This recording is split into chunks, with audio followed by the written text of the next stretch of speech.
Hello, and welcome back to our final week of English 3020. As we close out our course, we'll be looking at two more contemporary authors, Ray Bradbury and Ursula K Le Guin.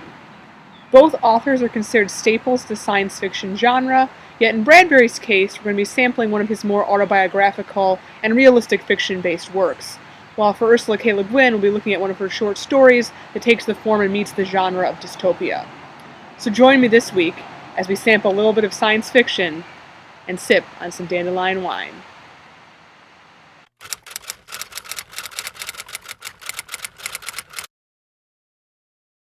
Ray Bradbury, the first of our authors for this week, was born in 1920 and died in 2012. He was born in Waukegan, Illinois. This is the basis for his green town, which we see in Dandelion Wine and in other of Bradbury's stories. His middle name was Douglas, which matches the name of the main character in Dandelion Wine. His father, Leonard Spaulding Bradbury, worked as a lineman for a power and telephone company. And in his youth, Bradbury and his family twice had to move to Arizona for his father to be able to find work. Eventually, though, the family permanently settled in Los Angeles, where Bradbury lived until he died. He started submitting his work at a young age while he was still in high school. Unfortunately, though, his family could not afford to send him to college, so he would educate himself in the library. And as a result, he became a big proponent of public libraries and ensuring they stayed open to share their knowledge with everyone. So Bradbury had poor eyesight, which prevented him from serving in World War II.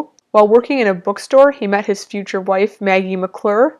They were married in 1947, and altogether they had 4 daughters. Bradbury worked in and wrote for film, television, radio, theater, and print publications. He wrote more than 600 stories altogether. In 1999, Bradbury suffered from a stroke, but he would actually dictate his work over the phone to his daughter in Arizona, who would then type it up, write it up, and send it back to him via fax. Unfortunately, though, he did die at the age of 91, and much of Bradbury's work contains elements of science fiction and fantasy, so although Bradbury is often very much associated with the science fiction genre, and his work definitely employs elements and tropes of science fiction, that one category enough isn't really adequate to define the scope and breadth and depth of his work. Bradbury himself viewed his work through more of a social commentary lens, kind of using these ideas from science fiction to comment on the world around him. The Martian Chronicles and Fahrenheit 451 are 2 of his more famous works. Many of you have probably read Fahrenheit 451 in your previous education. If not, I highly recommend it. It's a fantastic novel. In some of his work, Bradbury draws from events in his own life and kind of grounds some of his stories in his own experiences, which we see very much so in Dandelion Wine. And according to one biographer,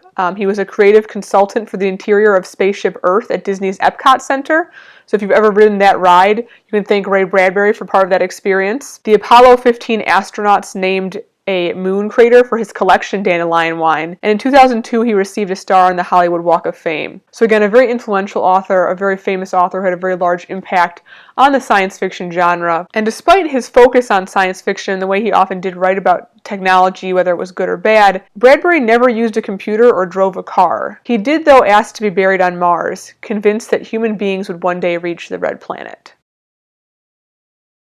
Ursula K Le Guin is our second author for this week, and one of my personal favorite authors of all time. She was born in 1929 and is still alive today. Her birthplace was Berkeley, California, and her father, Alfred Kroeber Le Guin, was an anthropologist, while her mother, Theodora Covell Brown, was a writer. Her father was famous for studying the culture of the California Native Americans, and his work, as well as her mother's work, may have influenced the power of her world and culture building in her own writing. Le Guin had 3 older brothers. Le Guin started writing at the age of 5 and actually submitted her first piece of writing to a journal at around 11 years old. It was rejected, but about 20 years later, that same magazine that originally rejected her would go on to publish some of her work.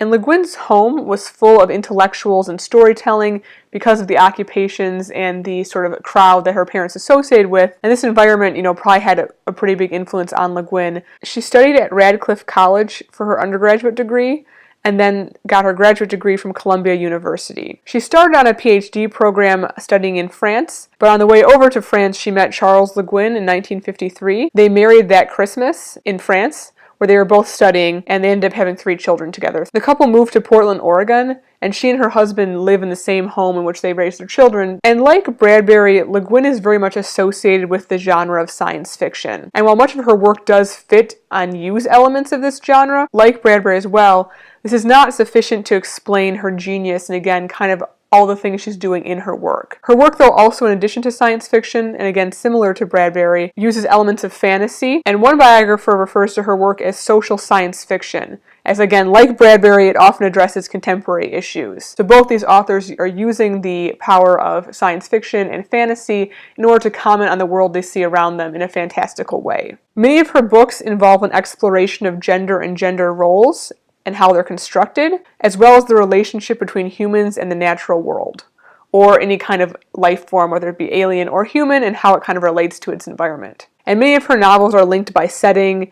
Oftentimes they're set in the same world, in the same kind of history, with interconnected characters. And like Bradbury, she was a very prolific author, dabbling in many different types of writing.